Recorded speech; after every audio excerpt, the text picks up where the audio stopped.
Hey, good morning, family. Good morning, God's people. It is a wet and cold and rainy day here in the South in Georgia. And when you're in the roofing industry, in the outside construction industry, that means a day off most of the time. Not necessarily off, but a day to reflect, a day to plan, a day to tie up some loose ends.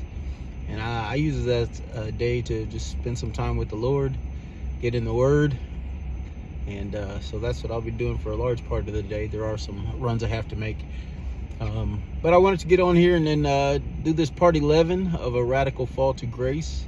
Just my story, my testimony of the goodness of the Lord for me and in my life and in the lives of my family.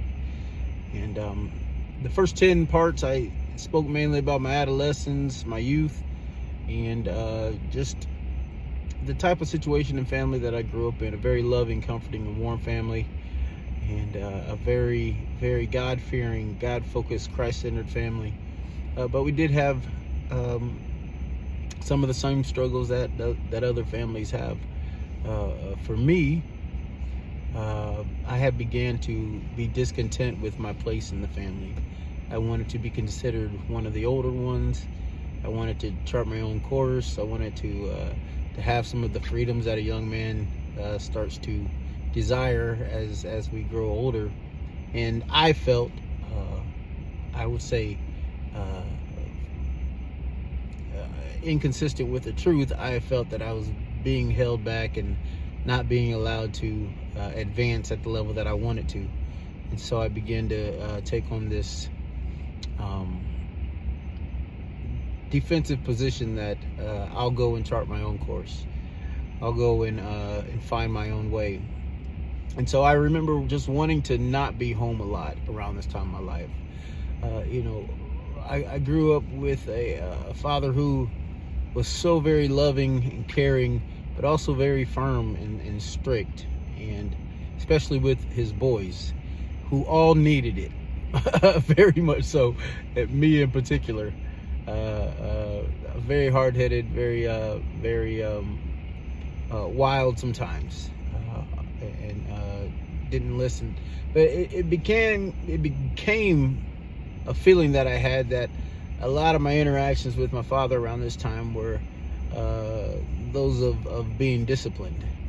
And even the Bible talks about no person, no child enjoys the discipline that we receive while it's happening. But if we allow it to, and we walk it out, then it will produce the fruit of righteousness that is desired. And of course, as an immature young teen, I didn't see that as being a desirable thing to endure. I didn't want to be disciplined. I didn't want to be corrected. I didn't want to be held to account and led in any way that I didn't want to go. I don't think I'm unique in that. But in the same way, the enemy began to build up this resentment, and even this somewhat fear of my father, that if I had to interact with him, that it was not going to go my way. There was going to be some harsh words. There was going to be some discipline. There was going to be some accountability that needed to be taken, and I didn't want any parts of that at the time.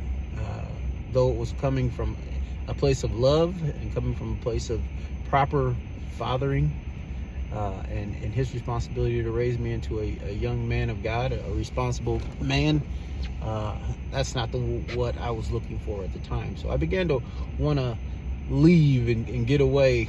There would be times I would come home. This was before cell phones and all those things. So I would come home from school or from sports practice, and my mother would tell me, "Hey, your dad said to be home when he gets here," which meant I couldn't leave. And there was something we needed to talk about. And those words right there were the words that I feared most. Dad said he wants to see you when he gets home.